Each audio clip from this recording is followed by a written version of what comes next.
Assalamualaikum warahmatullahi wabarakatuh. Nama saya Muhammad Suaidi. Saya mahasiswa semester 2 program studi Pendidikan Bahasa Arab di STAI Maarif Serpong. Saat ini saya ingin sedikit menjelaskan hubungan pendidikan dengan masyarakat dalam perspektif sosiologi. Mari kita simak bersama-sama penjelasan berikut ini. Hubungan pendidikan dengan masyarakat dalam perspektif sosiologi. Pendidikan. Di sini dijelaskan bahwasannya pendidikan itu berasal dari bahasa Yunani, yaitu pedagogik. Yang mana pedagogik ini memiliki dua kata. Yang pertama pais dan yang kedua agen. Yang kalau diterjemahkan keduanya itu berarti membimbing terhadap anak, atau kata lain yang ditulis dalam teks ini membimbing yang diberikan kepada anak.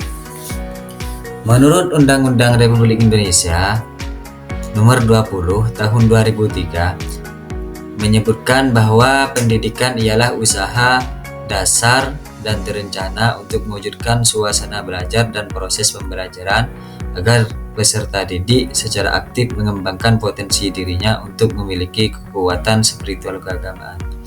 Jadi di sini disebutkan bahwa pendidikan itu usaha dasar untuk mewujudkan peserta didik secara aktif mengembangkan potensi yang ada terhadap dirinya, seperti mengembangkan potensi keagamaannya, bisa juga pengendalian dirinya, kepribadian, kecerdasan, mengembangkan akhlak mulia serta keterampilan yang diperlukan dirinya dan yang lainnya. Masyarakat kerap dipandang dengan istilah sosial. Jadi di sini dijelaskan bahwa masyarakat itu berasal dari bahasa Arab, yaitu syarikat. Istilah sosialnya berasal dari bahasa Latin socius, yang artinya kawan, sehingga dapat diartikan masyarakat ini sekumpulan manusia yang berinteraksi dalam kehidupan sosial. Menurut Manifer dan Peck, masyarakat merupakan jalinan hubungan sosial dan selalu berubah. Unsur terbentuknya masyarakat. Unsur terbentuknya masyarakat di sini ada 4. Yang pertama, adanya masyarakat yang hidup bersama. Jadi terbentuknya masyarakat itu masyarakat hidup dengan bersama-sama di suatu wilayah atau satu wilayah, bukan satu masyarakat satu wilayah, tapi sekelompok masyarakat yang hidup bersama di satu wilayah. Yang kedua, mereka bercampur untuk waktu yang lama yang menimbulkan sistem komunikasi dan tata pergaulan lainnya. Dan yang kedua ini, interaksi yang berkelanjutan dalam jangka waktu yang lama, yang mana ini menciptakan norma atau nilai dan juga bahasa secara berinteraksi yang disepakati bersama. Jadi masyarakat yang bercampur dengan waktu yang lama ini menimbulkan sistem komunikasi atau tata bahasa yang disepakati oleh sesamanya. 3. Memiliki kesadaran sebagai satu kesatuan. Jadi terbentuknya masyarakat ini, masyarakat memiliki rasa identitas kolektif atau kami. Jadi mereka itu merasa sebagai bagian dari kelompok yang sama dan memiliki tujuan atau nasib yang sama. Jadi memiliki kesadaran sebagai satu kesatuan ini, masyarakat itu sama saja memiliki nasib dan tujuan yang sama. Jadi masyarakat ini sadar akan seperti ini. Yang keempat, merupakan kehidupan bersama yang menimbulkan kebudayaan. Dan yang keempat ini, Hasil dari interaksi dalam pengalaman hidup bersama dalam masyarakat ini mencakup pengetahuan, kepercayaan. Jadi, kehidupan bersama itu bisa menimbulkan kebudayaan, kepercayaan, moral, hukum, adat istiadat. Jadi, adanya mereka hidup bersama itu menimbulkan kebudayaan, seperti kebudayaan hukum yang ada, kebudayaan adat istiadatnya, kepercayaannya, pengetahuannya, dan lain sebagainya.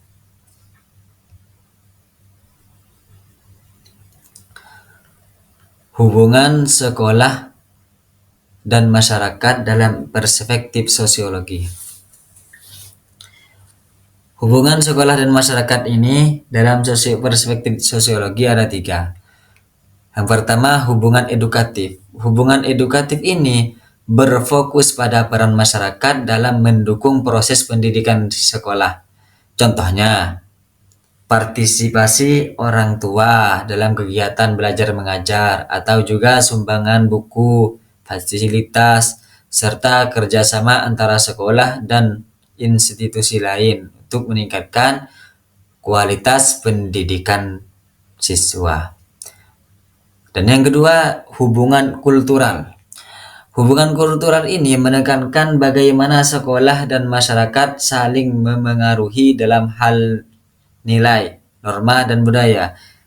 Jadi sekolah berperan dalam melestarikan dan mengajarkan budaya lokal. Sementara masyarakat ini memberikan masukan agar kurikulum sekolah ini relevan. Relevan di sini yaitu sesuai dengan kebutuhan dan nilai-nilai budaya yang berlaku. Apa tujuannya? Tujuannya ini menciptakan lulusan yang tidak hanya cerdas secara akademis, tetapi juga memiliki identitas budaya yang kuat. Dan yang terakhir, hubungan institusional. Hubungan institusional ini hubungan yang lebih formal dan struktural, yang mencakup kerjasama antara sekolah dan berbagai lembaga, atau juga bisa mencakup kerjasama dengan organisasi di masyarakat seperti pemerintah, perusahaan, atau lembaga. Contohnya seperti program magang, beasiswa, itu merupakan hubungan institusional.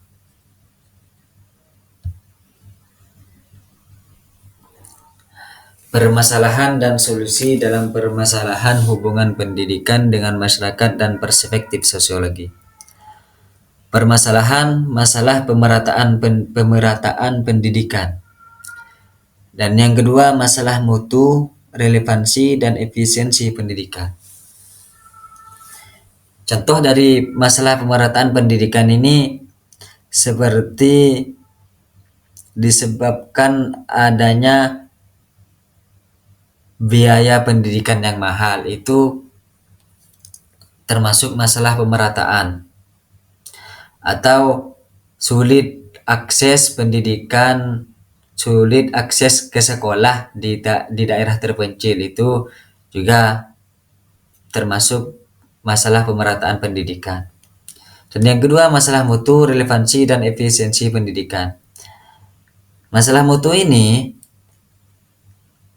berkaitan dengan kualitas pendidikan yang rendah, baik dari segi pengajar, fasilitas, maupun kurikulumnya yang tidak mampu menghasilkan lulusan yang kompeten. Relevansi, kurikulum yang diajarkan sekolah seringkali tidak sesuai dengan kebutuhan dunia kerja atau perkembangan zaman. Jadi akibatnya lulusan ini tidak memiliki keterampilan yang dibutuhkan oleh masyarakat. Dan yang ketiga, atau juga masalah dalam efisiensi pendidikan. Efisiensi ini merujuk pada pemanfaatan sumber yang tidak optimal. Jadi banyak, seperti contoh banyaknya lulusan yang jadi pengangguran, itu termasuk efisiensi pendidikan. Solusinya apa? Solusinya membangkitkan kemauan belajar. Jadi membangkitkan kemauan belajar ini merupakan solusi yang fokus secara individu dan komunitas. Dengan cara kesadaran dan pentingnya pendidikan itu ditingkatkan terhadap masyarakat, terutama siswa yang menjadi lebih termotivasi untuk belajar. Ini bisa dilakukan melalui program beasiswa, itu bisa. Jadi dengan adanya beasiswa dan juga adanya motivasi, itu bisa siswa tersebut bisa sadar bahwasannya pendidikan itu sangatlah penting. Dan yang kedua, penyempurnaan kurikulum. Solusi penyempurnaan kurikulum ini bertujuan untuk mengatasi masalah relevansi. Jadi kurikulum itu yang di atas kan sudah disebutkan bahwasannya masalah relevansi itu berkaitan dengan kurikulum yang tidak sesuai dengan yang tidak sesuai dengan kebutuhan dunia kerja atau perkembangan zamannya. Jadi penyempurnaan kurikulum ini bertujuan untuk mengatasi masalah relevansi. Jadi kurikulum itu perlu diperbarui agar sesuai dengan kebutuhan masyarakat dan perkembangan industri. Ini bisa mencakup penyesuaian materi pelajaran atau penambahan keterampilan praktis, atau juga integrasi pendidikan karakter dengan kurikulum yang relevan, sehingga lulusan diharapkan lebih siap menghadapi tantangan di dunia nyata.